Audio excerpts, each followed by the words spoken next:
Hi, friends. I figured out how to record. You press the record button. Good deal. Welcome to another installment of the Hour, or the Hours of Hours. Each hour is just a lecture, not necessarily an hour long, but it may seem that way. Okay, today we're going to delve into the subject of Jimi Hendrix. I'm a guitar player myself, as you can see, and Jimi Hendrix quite often sung about the sweet love between the moon and the deep blue sea. And here's how that happened. About 18 billion years ago, our universe was born. And then, well into the life of the universe, about 4.5 billion years ago, there was a huge nebula of leftover gas and organic materials and heavy compounds that were left over from many previous supernovas. Supernovas are the only event in the universe powerful enough to fuse heavy atoms heavier uh, than carbon into gold and silver and platinum and oxygen and all the things we need for life. That's it. Now, about 4.5 billion years ago, another supernova happened near this giant nebula, which was maybe 30 light years across. Huge thing.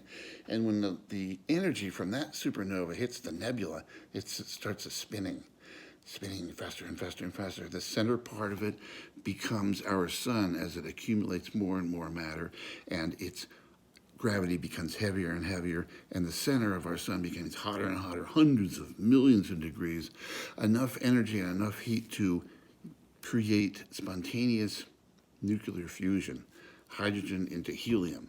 When that happens, huge amounts of energy come out, and the sun is turned on. Are you turned on yet? Right on. Okay, now, along comes a planet that is no longer exists. Here's my prop for today.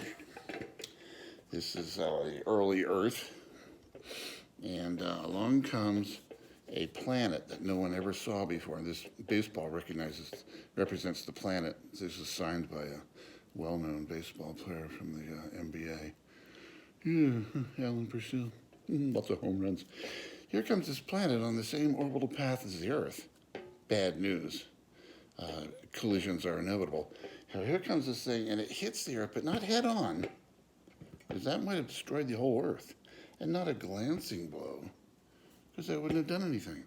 But halfway in between is 22 and a half degrees. It went boom, enough to start the Earth spinning and also tilt it on its axis. Now we have a 23-degree tilt and a spin. What does that mean? Now we have seasons as we orbit the sun, and we have days as we spin around. And there's nothing in space to stop it. It'll just keep on going and spinning forever and ever. That's the coolest thing in the world. Lack of friction. So then at that point, the Earth was molten, and so was this newly formed moon from all the debris from the collision. Eventually, after hundreds of millions of years, the Earth cools down and starts the next huge event, which is the heavy late bombardment of comets and asteroids hitting the Earth every 10 seconds, every 10 days, every 10 years. Boom, boom, boom, boom, boom. And each collision of an asteroid or a comet brings water. And when I was a kid, I could never understand this. Did the asteroids have like a little indentation in the top filled with water, like a swimming pool, sloshing around, coming down and hitting the Earth? Boom! No, didn't work that way. Just so happens that the water is chemically bound within the rocks of the asteroid and comets. It's just like it's bound within the rocks here on Earth. And when you have a collision at 36,000 miles per hour, it releases a lot of energy and releases then the water from the rock. And you keep doing this over and over hundreds of billions of years, and not only does your climate, your surface of the Earth cool down, but water accumulates more and more and more, and that's how we got our oceans. Isn't that amazing? Now, the sun takes up 98% of the mass, and our little planets are only 2%.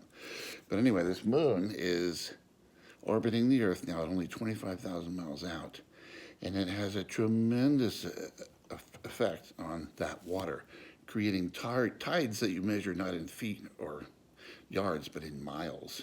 Here's your mile-high tidal waves coming in, bringing the water way inland, up into little pools and indentations way up in the mountains and whatnot, creating little ponds, which then mix the organic materials that have been deposited on the Earth as a result of the supernovas before the 4.5 billion years of the age of the sun and the solar system. Then it mixes. All they need now to create life and get those amino acids moving and connected and organized is a heat source. Let's see, let's look around. Well, there's the sun up there. That's beating down, creating energy for the mixing medium to move all of the organic material together. And eventually life got created after a couple billion years. It takes a little while.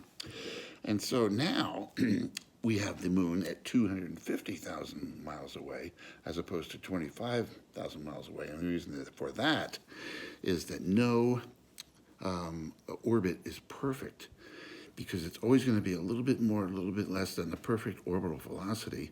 So therefore, if it's a little bit less, it's going to fall eventually into its host planet, boom. Or if it's a little bit faster than that, it's eventually going to get a bigger and a bigger orbit, and eventually we will lose our moon. Another billion years from now, I think about this at night, and I get really sad, and I feel like having a party for the moon. But anyway, that'll be a while, and we don't have to worry about it yet. So, we now have the moon at 250,000 miles away, and that, my friends, explains what Jimi Hendrix was talking about. The sweet love between the moon and the deep blue sea. Isn't that sweet?